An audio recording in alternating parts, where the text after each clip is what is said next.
Elewa kwamba hakuna fedha isiyopiganiwa. Kuna fedha isiyofanyaje? Isiyopiganiwa. Kila fedha unayoiona mtu anayo kafanyaje? Kapigana. Namba 2, hakuna pesa chafu. Pesa zote ni safi. Unapokuwa mtafutaji wa mali, acha kuangalia njia rahisi. Sema hard way.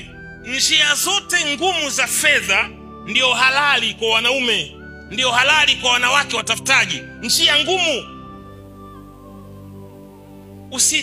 Yaani mimi nakufundisha hivi, usikubali kitu chochote kuja kwako kwa njia nyepesi. Kikatae. Utakubali? Utaweza? Na niangalia tu hapo, utaweza?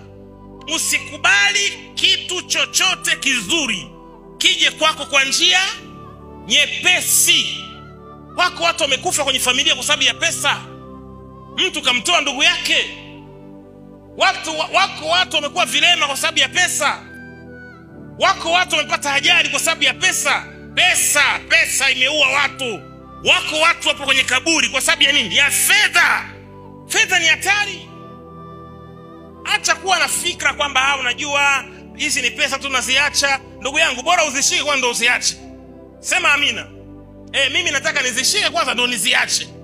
Mambo haya dunia tunapita, hakuna asiyejua dunia tunapita. Hata Mungu mwenyewe ametuumba anajua tunapita.